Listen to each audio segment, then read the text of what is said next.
Hello everyone, welcome back. Let's begin with the new question. The question says the total cost of producing X units is rupees X square plus 60X plus 50 and the price is rupees 180 minus X per unit. For what units is the profit maximum? Quite an easy question. So without wasting any time, let's begin with the solution. Now dear students, whenever question is related with maximum or minimum value of the function, हमें simply कितने steps follow करने होते हैं बताइए? तीन steps. क्या है वो तीन steps? Let's have them on the screen. अब इन तीन स्टेप्स को फॉलो करने के लिए देखिए सबसे इंपॉर्टेंट है फंक्शन, राइट? फंक्शन मतलब यहां पर हमें किसको मैक्सिमाइज करना है? प्रॉफिट को. तो इस पर्टिकुलर क्वेश्चन में हमारा फंक्शन है प्रॉफिट, राइट? तो प्रॉफिट मिलने के बाद हम क्या कर सकते हैं? ये तीन स्टेप्स को फॉलो करके आंसर फाइंड आउट कर सकते हैं. बट हमारा पहला टारगेट क्या है? फंक्शन फाइंड करना. Function meaning profit in this case. अब देखिए प्रॉफिट फाइंड करने के लिए सबसे पहले ये क्वेश्चन में जो जो इंफॉर्मेशन दी हुई है उसको हम एक एक करके ब्रेक डाउन कर लेते हैं. सबसे पहले यहाँ पे नंबर ऑफ यूनिट्स क्या दिया हुआ है? X, right? So number of units given in the question is x. अब ये जो प्राइस है ये कौन सा प्राइस है? सेलिंग प्राइस पर यूनिट का. Per unit meaning selling price of one unit, right? So selling price of one unit is given as rupees 180 minus x. और क्योंकि हमारे पास टोटल कितने यूनिट्स हैं? एक्स. तो selling price of x units क्या हो जाएगा? सिंपली ये जो भी 180 माइनस एक्स है इसको किससे मल्टीप्लाई कर देंगे? एक्स के साथ. So x into 180 minus x which is 180 x minus x square, right? तो ये जो है हमारा टोटल सेलिंग प्राइस है फॉर एक्स यूनिट्स. सिमिलरली हमें टोटल कॉस्ट भी दिया हुआ है, right? What is total cost for x units? X square plus 60x plus 50, right? तो हमारे पास टोटल कॉस्ट भी आ गया और हमने total selling price of x units भी फाइंड कर लिया. अब हमारा टारगेट क्या है? Profit maximum. मतलब जो फंक्शन है वो हमारा क्या है?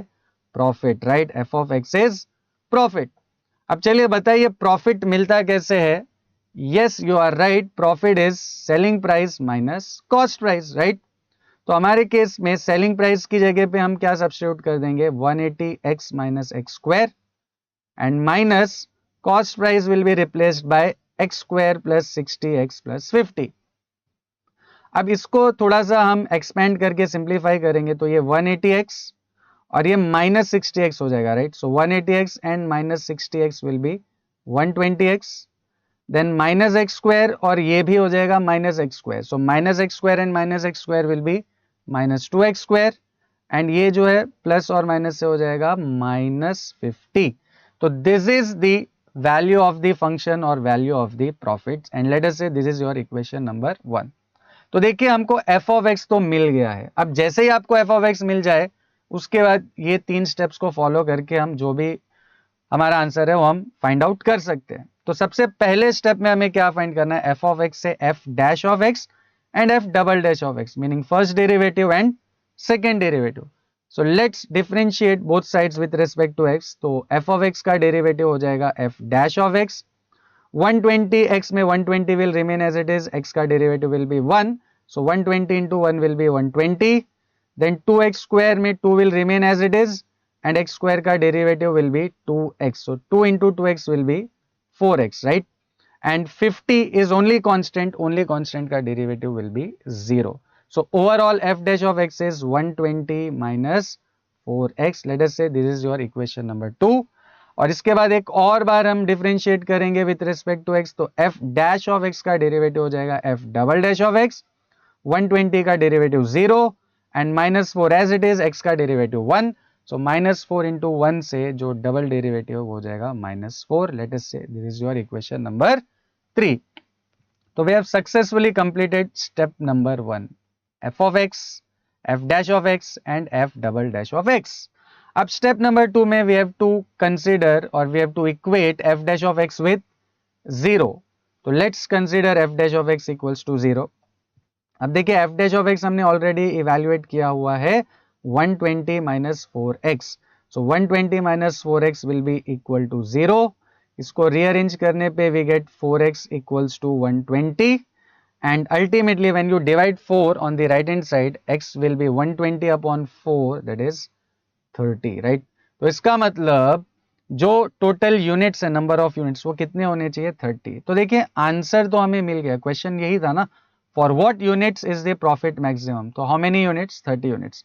बट यहाँ पर देखिए आंसर मिलने के बाद भी एक और चीज आपको यहाँ पर ध्यान में रखना है, आपको इस वैल्यू पे ये भी प्रूव करना है कि प्रॉफिट क्या है? मैक्सिमम। अब मैक्सिमम है या मिनिमम है, ये डिसाइड करने के लिए हमें कहां बढ़ना पड़ेगा? स्टेप नंबर 3 पे। स्टेप नंबर 3 में देखिए जो भी आपको x की वैल्यू मिल रही है उसको सिंपली कहां सब्स्टिट्यूट करना है? थर्ड इक्वेशन में, दैट इज डबल डेरिवेटिव में। So let's put x equal to 30 in third equation. तो यहां पर देखिए ये जो थर्ड इक्वेशन, इसमें कोई x वाला टर्म है ही नहीं, तो इसका मतलब f double dash of x की value will remain -4 only. And -4 क्या होता है? डेफिनेटली होता है नेगेटिव, मीनिंग लेस देन 0। अब देखिए अगर डबल डेरिवेटिव की वैल्यू है लेस देन 0, तो इवेंचुअली आपका जो फंक्शन है वो क्या हो जाएगा? मैक्सिमम। तो इसका मतलब सेकेंड डेरिवेटिव टेस्ट से हमने क्या प्रूव कर दिया है कि हमारा जो फंक्शन है वो मैक्सिमम है एट x इक्वल्स टू 30। तो हमने x की वैल्यू 30 भी फाइंड कर ली है, और उस वैल्यू पे हमने ये भी प्रूव कर दिया कि हमारा जो फंक्शन है या हमारा जो प्रॉफिट है वो क्या होगा? मैक्सिमम होगा। I hope this is clear to everyone. See you in the next video.